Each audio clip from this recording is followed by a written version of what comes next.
Well, thank you very much indeed. And is that on?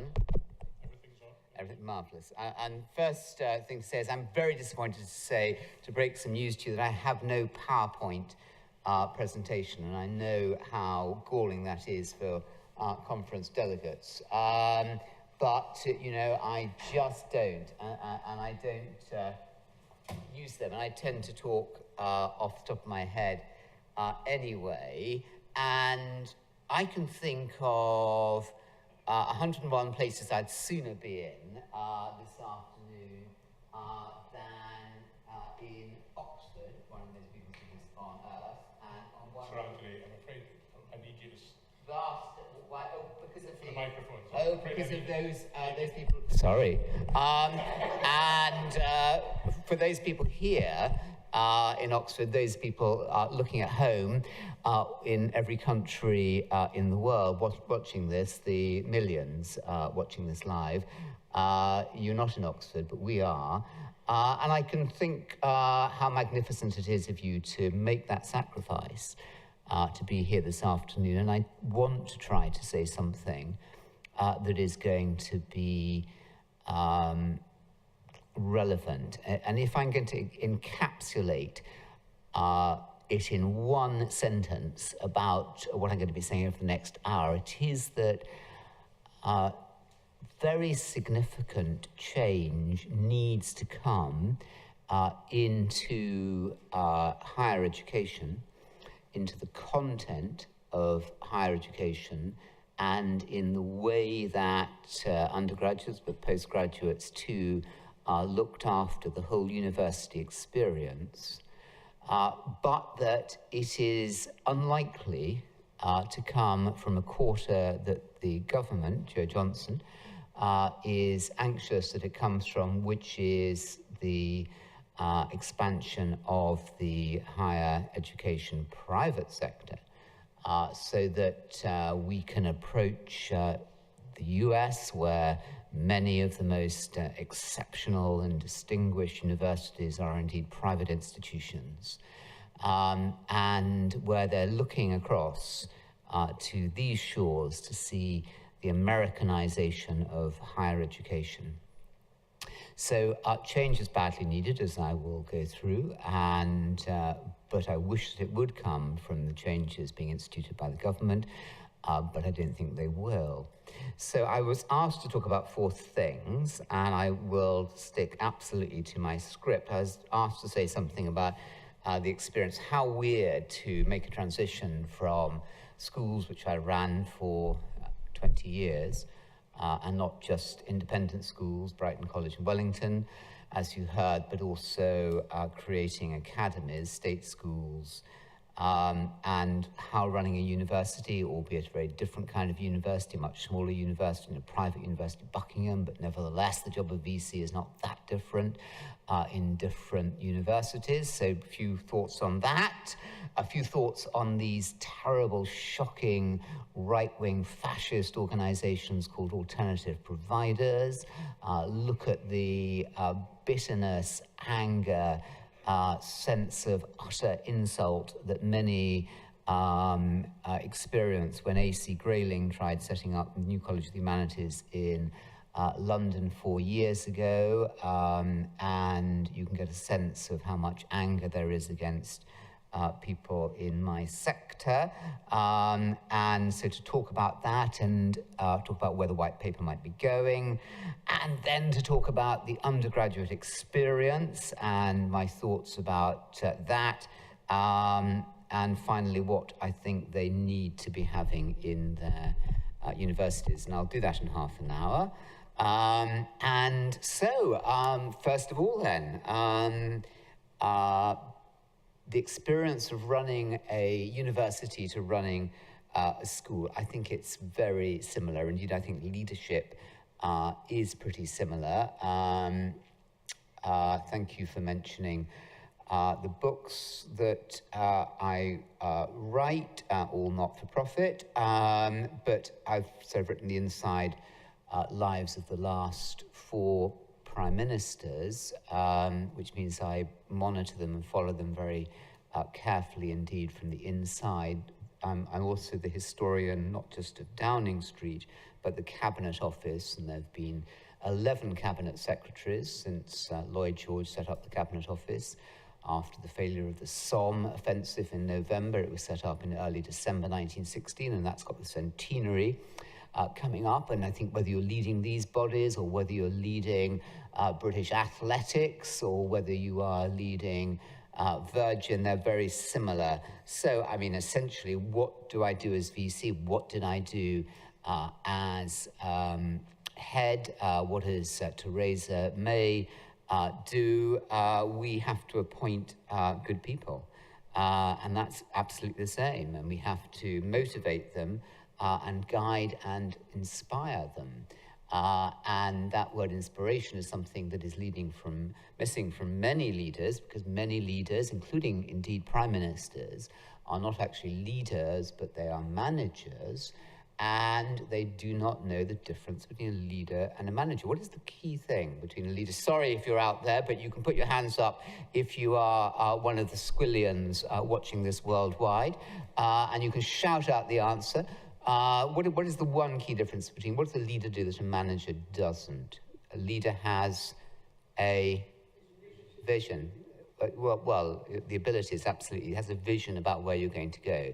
So a manager manages the status quo, manages the money, the resources, the staffing, the customers, and leaves the organization pretty much as they found it, although because they have some PR skills, will say that things are radically different, and indeed they will have trashed their predecessor and everything they did, but that's what managers do.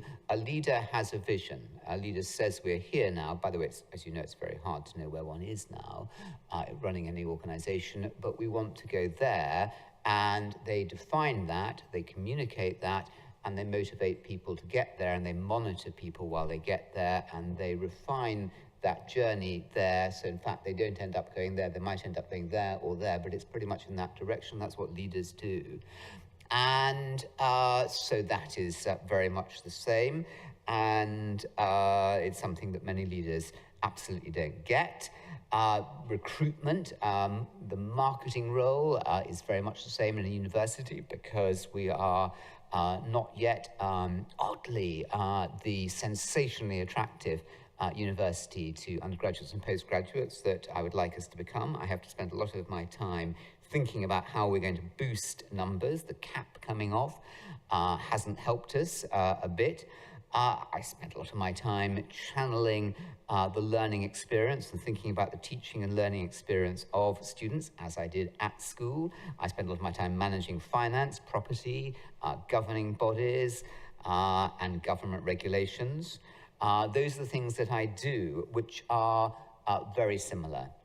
And I think that it would be good to see more people transferring between schools and universities. And when I wrote a publication for the Social Market Foundation earlier this year about teaching excellence, I sent out questionnaires and to 126 forms, and almost unanimously the heads of 6 forms came back and said that universities have very little interest in us whatsoever, bar one thing. What is the one thing that they are interested in? Getting the best students from them.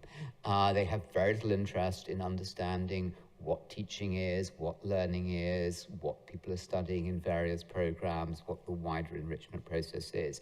I was shocked by that finding. What are the differences between running schools and universities? Well, there's even greater regulation in running universities, some of it absolutely necessary, some of it unhelpful and time-consuming and counterproductive. There is less of a consensus, even in a small university like Buckingham, about what it is that we're doing. So conversations tend to go on much longer while people fire off in all directions about where they think, what they think the purpose of education is, or universities is, or what the role of a vice-chancellor is, or what their own role is. There's much more discussion, using that generous word there, and much less consensus, and conversations generally much more interesting. I often reflect, our support staff are very similar in both schools and universities, extraordinarily dedicated, working for far too little money, very loyal to the organisation, very keen on, and touchingly so, on their organisation flourishing. I often wonder about the academic staff at schools and universities and whether necessarily, as expected, they are much brighter at university. They're certainly more intellectual in that there is more time for them to study their disciplines, but whether they are in fact more intelligent, my own personal jury is out on. I think both are highly intelligent, maybe intelligent in different ways, but conversations at university life are more interesting. And I think that's because there is simply more time at schools. You'll remember, some of you may even have spent part of your lives teaching in schools. From the moment that the students come in at 8:30, whatever time it is, till the moment they leave at 3:30, 4:30, 10:30 in my life when they went to sleep, or 12:30 when they went to sleep. You are absolutely on the go, and much of the time is thinking about looking after them, keeping them safe, keeping them stimulated, and checking they're doing the right things, whereas there is much more freedom at universities to generously share interesting conversations. I still miss those interdisciplinary conversations, which I wished happened more. Too many conversations at my university, maybe those that you know, or maybe not. Is that true of conversations? Historians talk to historians, economists talk to economists, engineers talk to engineers. There's not perhaps as much sharing, and when there are fascinating speakers who come into the university, they tend to be the academics who are interested in the particular field that the speaker is talking about, rather than that more general spirit of inquiry. But again, I think that time is a factor in that. So, task number one, tick, job done.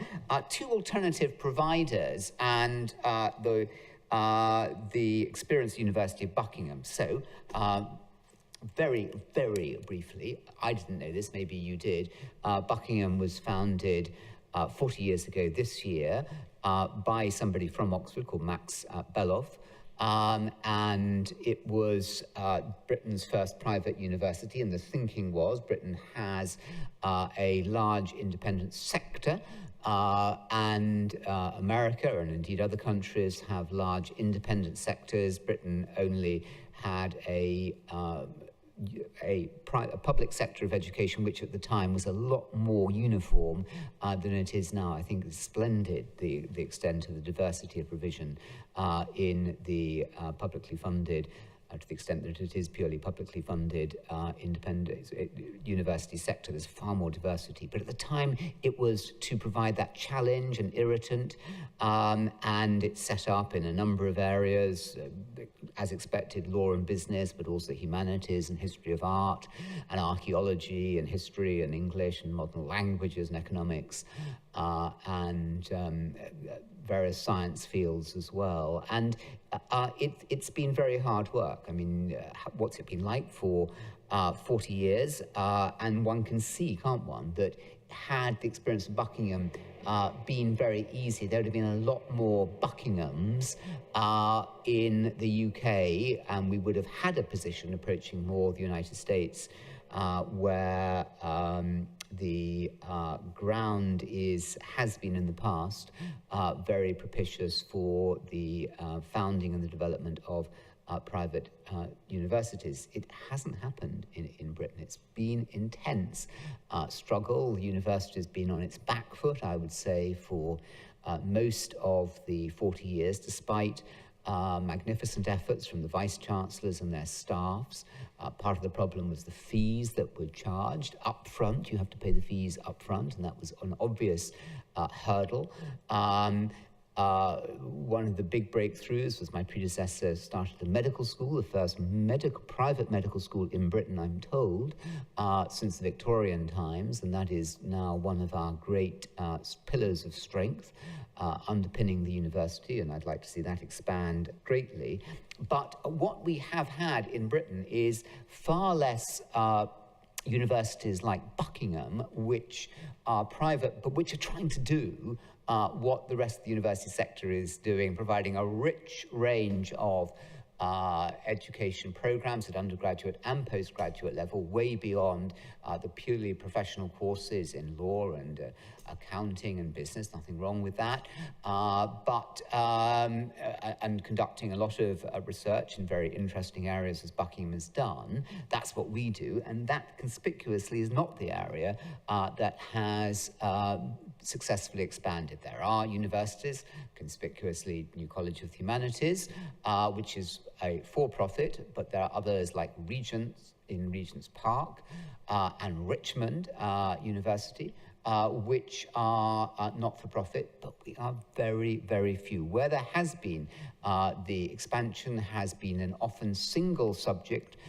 for-profit institutions in areas such as law and such as business and accounting, where students join and they will get an intensive value-for-money training at prices cheaper than Buckingham can afford, and they will train people for careers. Question, is that university life? Is that what the life of a university is all about? And at Buckingham, we try to replicate the experience of great universities worldwide in the richness of the provision and in the commitment to the public good and to research. And now, what is Joe Johnson, the Universities Minister, trying to do in his white paper? Well, fundamentally, he's trying to put the consumer first. And by the way, and no doubt there'll be people in the audience, perhaps with very good reason on your side, who'll disagree with me, but he is trying to, and I think it's a good thing, put the consumer, the undergraduate and postgraduate, back more in charge of the university, not at the expense of the providers of education, but indeed, if it's well done, it will enhance the experience of the providers of education. So one of the ways he's trying to do that is to expand the diversity of provision. So more alternative providers. Perhaps there'll be 100 rather than, I think it's 11 private providers at the moment, or 11 who pass a particular benchmark. There are more people generally in the higher education space, but there are 11 that look like universities. Expanding that to maybe 100, I've heard some people saying, or 1,000 private universities.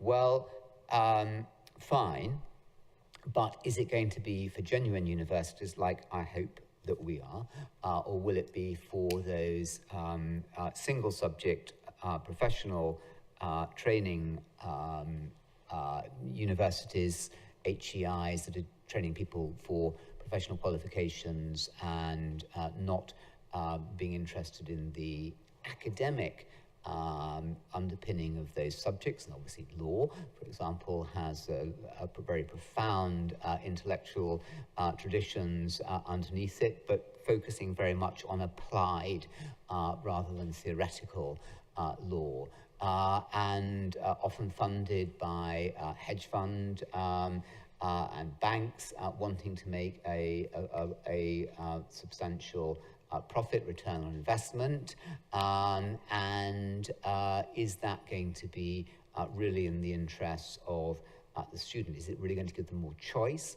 How will that impact if we have colleges of law and colleges of accountancy and business in Oxford and Cambridge and Banbury and Bristol and Birmingham and in every single university town? Will it have the effect of making students think that they can go to these places where it will be cheaper? Quite possibly they can get the degrees in 2 years, and it's something much more practical and work-focused. And if so, is there anything wrong with that? And so I think that's a debate, and if that happens, then will that have a negative impact on the law and the business departments of the traditional universities, which are highly profitable? which will then mean that they have to limit some of the more expensive courses that they are offering. In other words, might this lead to a diminution in the quality rather than expansion of the quality? So I'm worried about that. I'm much less worried about the focus on teaching. I'm just going to give you 5 very quick thoughts of my own about how I think teaching should be properly done. You didn't mention, but I know it was on the tip of your tongue to mention that for 2 years now, Buckingham has come top out of 127 universities for teaching quality. That doesn't mean to say that we couldn't do it a lot better. It does mean that naturally we're very proud of it, particularly at a time that we are very keen to have more students. But I think that it could be done so much better. 5 quick ways.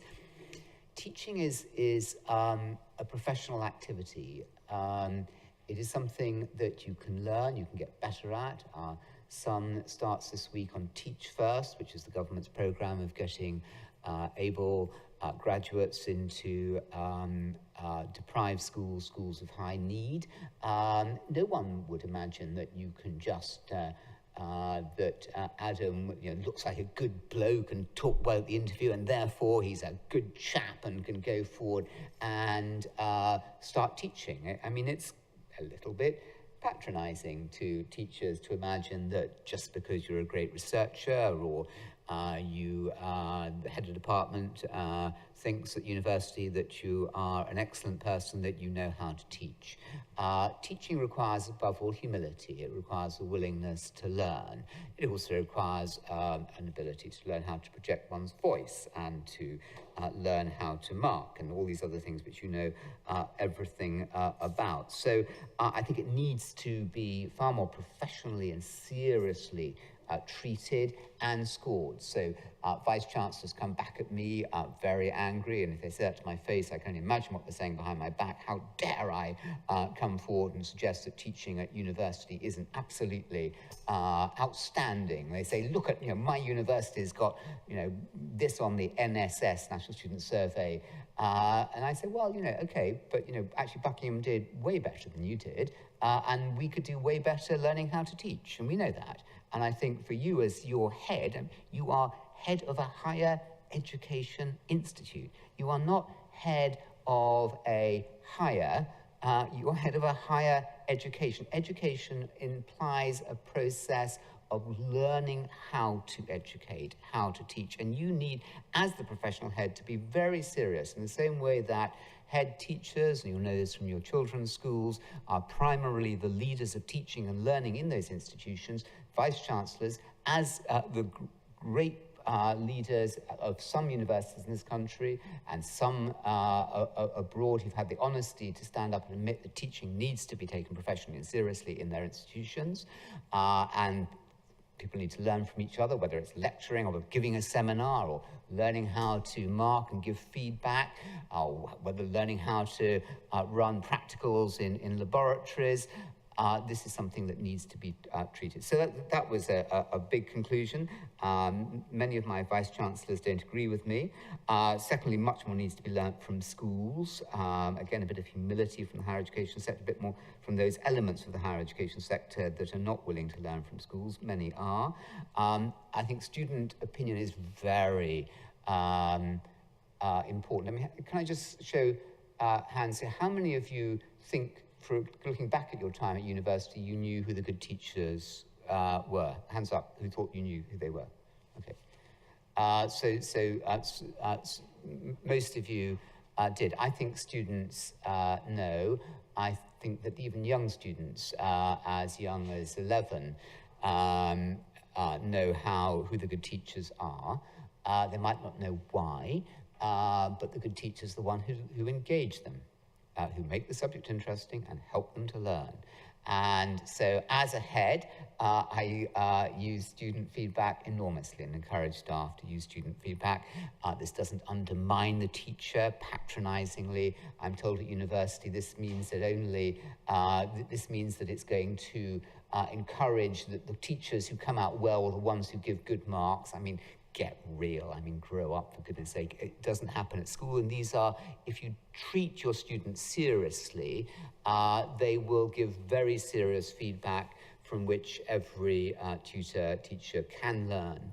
But I put in the pamphlet that much more needs to be done to teach the students what to be looking for, the ingredients of great lecturing. What is a great lecture like? What is a great seminar like? What is a great tutorial like? What's a great lab supervision like?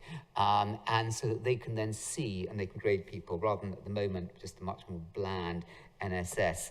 So I think training for all, and I think the link to research is very important. I do believe that if all academics taught well, they would become much better researchers. Why?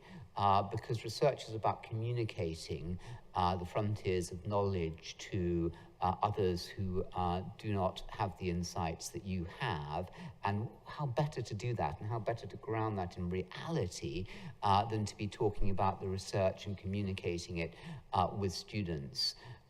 So I think those things, I worry much more about the second aspect, which are the private providers, part of the white paper. So then third area is, what do undergraduates want? Well, I was writing these thoughts at just earlier, looking out on where 40 years ago I had come out from my final exam paper. I studied something which I was told was going to be the finest, we're all told these things, aren't we? The finest subject you can study, PPE, at Oxford, and I would give it half out of 10. I mean, I thought it was quite extraordinarily poor, unevenly taught, some great teachers. I think my economics teacher at one stage, a politics teacher at one stage, not any philosophy teachers. Very unevenly taught, very little monitoring of what good teaching was, no asking us for feedback. I do remember going and talking to a senior tutor about how dreadful some of them were and how we weren't learning and how no one seemed to be interested in our thoughts about it. And maybe these people could learn if they talked to us about it.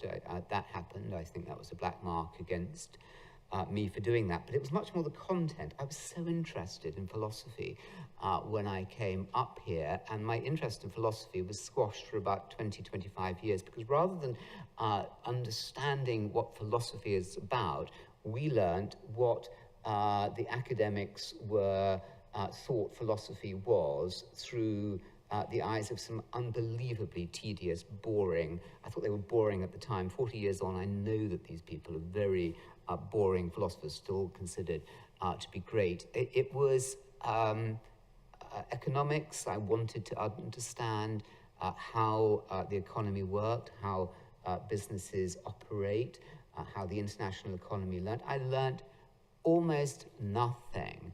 I went straight on from here to LSE, and I started interviewing lots of people from the Treasury for my first book at that time. And I went and spoke to the permanent secretaries and the chief economists of the Treasury and government departments. Happened to mention, did you see that article in Economic Journal or this or that academic literature? And they laughed. And they said, no, we haven't read any of that guff since we left university. The economy bears very little relationship. I then went and wrote a book about a big company, multinational company, and again, the chief economist, there seemed to be no relationship between what I'd studied and what I was told economics was and the real world that they lived in. And I think we were hard done by. And politics again, and politics, so many of these subjects, sociology too, academics are too often producer-driven without fully acknowledging it or accepting it, and they do find it insulting when I say this.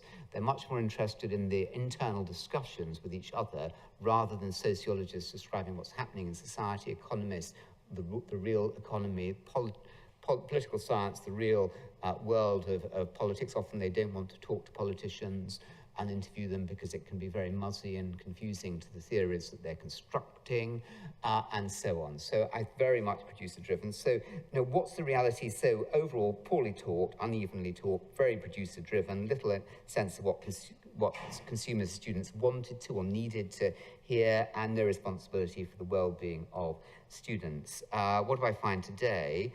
I find poor teaching very uneven, very producer-driven, little or no interest in what consumers are wanting, and very little responsibility for student welfare. So not a lot of change over 40 years. There are many university departments that are doing an extraordinary job, but part of the problem, as I see, is that we know too little about where the excellence is, and therefore it's hard to know who to emulate, who to copy. In my own field, I set up an institute with Peter Hennessy, Lord Hennessy, called the Institute of Contemporary British History, because we were so fed up with academic historians and political science not telling people about what was really happening, or historians in the recent past and what's happening today. I set up another institute called with Lord Layard of LSE and Jeff Mulgan, called Action for Happiness, to try and get systematic well-being into universities and schools. So what do I think we need? Well, in brief, 3 minutes left? Okay, I think that I've got a great respect for the trivium. What is the trivium? The trivium is the basis of the medieval university, where students learnt grammar, logic, and rhetoric. Grammar was stuff, facts, and then logic was learning how to dialogue, how to interrogate those facts, how to disprove facts, and the rhetoric was the ability to communicate this information in an interesting way. I wish I'd had that approach here when I was an undergraduate. I wished our own children had had that. I wish the 2,000-3,000 young people who I've come through schools that I've run have gone on to university. They will often say they had great times at university, far more often, and they value much about it. They'll often say they've had some great teaching. They'll often say that it could have been a much better experience, and they'll often say that the universities didn't seem very interested in asking us why and how we could make things better. So I would, what would I do? I would redesign courses very much in the areas I'm talking about. Economics, so it's grounded in understanding the real world, and less in what university academics think is interesting, what they need to get further career advancement in terms of their own research and what great economists have said in the past. Sometimes interesting, often not. I think sociology needs to align much better to society. I mean, look at the social problems we have and how little sociology has prepared us to understand the depths of what's happening in society. Look at how little we understand political structures or what works well, and whether devolution to regions works well, and how that can work effectively. Politicians can therefore come in and they can say anything they like and do in education. We hear a lot about evidence-driven policy, but it's often very far from evidence-driven. It's highly selectively chosen. And I would also very much ensure, last point, is I would look at the work of David Deming, amongst many others. Who's David Deming?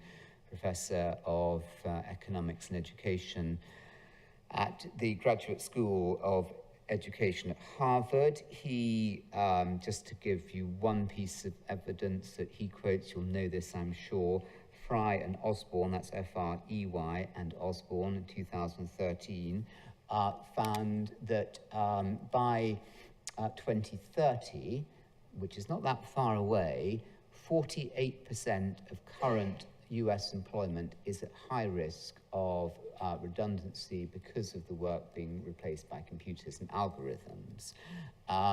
So what and where should we be focusing our attention in universities and schools?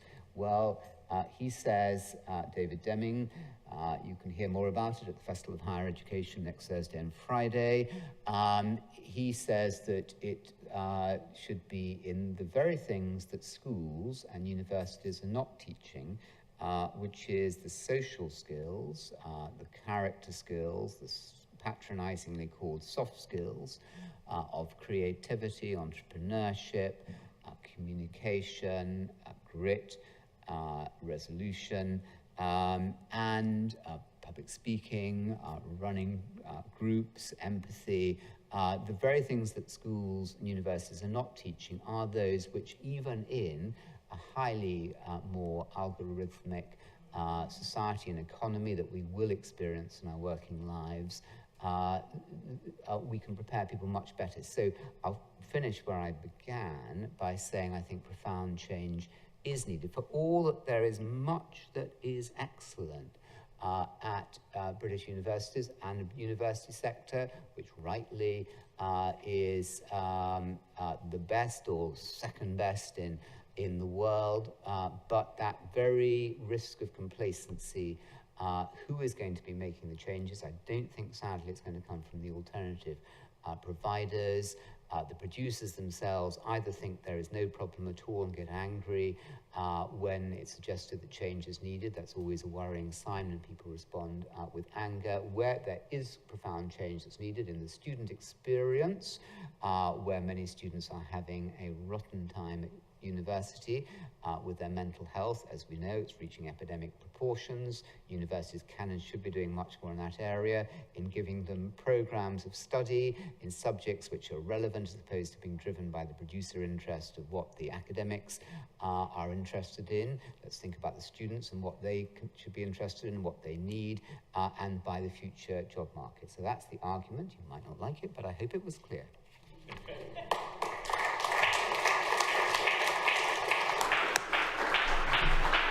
Okay.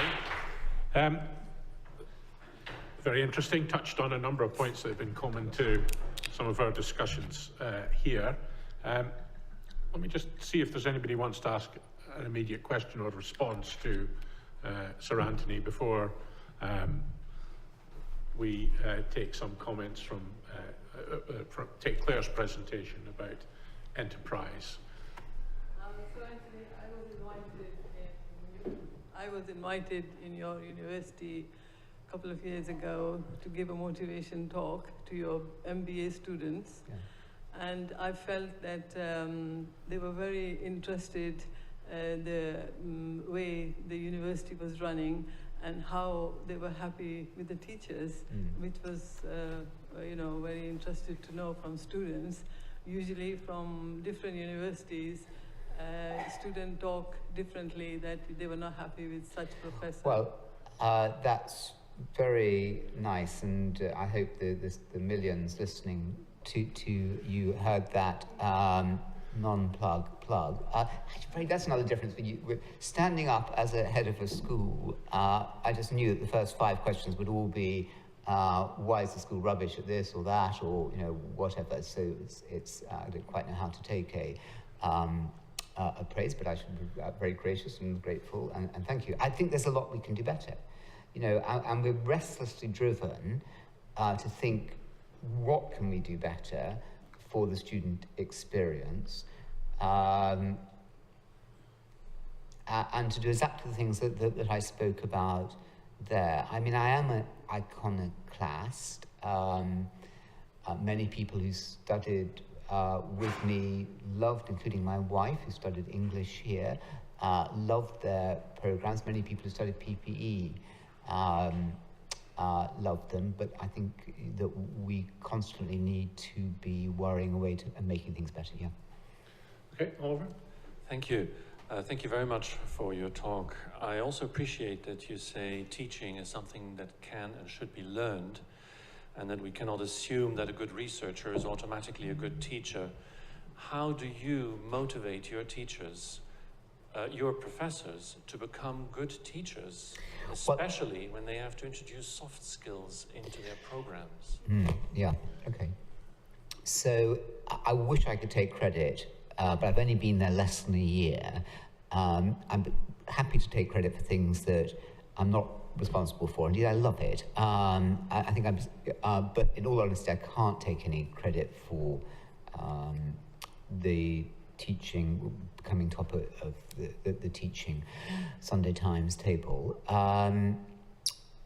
I think the more general question is can you teach teachers? And there's a big debate about that. Inevitably, as with all academics, there's always a debate, isn't there? And the short answer is yes, you can, but the academic has to be willing to learn, and the same in school.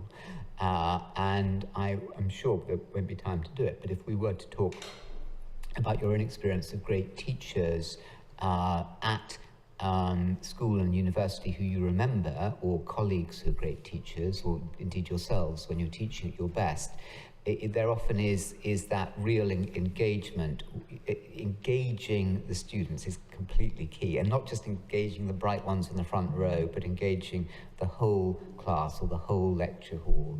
And to do that does require humility. It isn't just coming in and thinking I'm bloody marvellous and I'm, just won this prize at literary prize or research grant, and people are very lucky to hear what I'm about to say. It's thinking, who are these people in front of me, and what do they need to learn? How can I put this material across at a level and in a way that will engage them and involve them in thinking through, so great teachers don't tell the answer, they allow the student to reach that answer themselves. So they're constantly posing questions so that the student will be learning actively. I mean, those are just some of the ingredients, I believe, of great teaching that can be learnt by anybody who's willing to learn, apart from the person who thinks that they either know it all or is unwilling to learn. And soft skills, I think, will be need to come more into university life, and how to do that. I mean, clearly, look, David Deming, it's all there. Do look him up. It was his 2015 last summer. You probably know about it. There have been so many studies written about what's happening to work. You've had a lot of conversation here about it.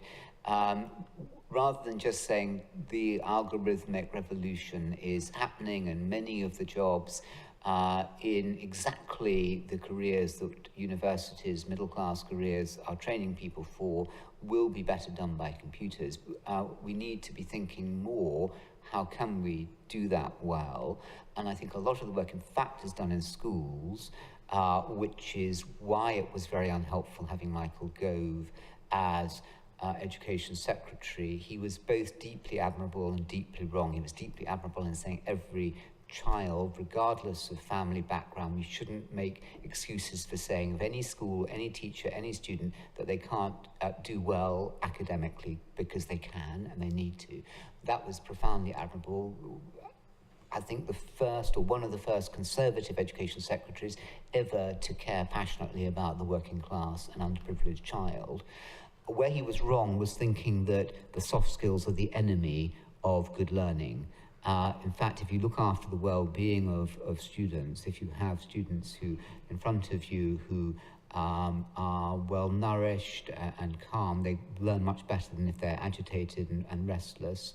So I think much more work needs to be done. The Jubilee Centre of Character and Virtues at the University of Birmingham is outstanding in this area and has done so much work about how we can best and most effectively teach soft skills. Harder at university, and I think more of it has to happen outside the classroom, the seminar room, the lecture theatre. But it's about building capacity. It's not about infantilizing young people. It's about helping them to be free so that they're not having to lead their lives dependent upon drugs, prescription drugs, or illegal drugs, or alcohol, or abusing the opposite sex or other people to get their thrills in life. It's helping people to become contented in their own skin and capable of transcending difficulty that this whole well-being is about. So I think the foundations have to take place both in the family and at home, and I think there are things that universities can do, but if it isn't done by 18, it's pretty hard.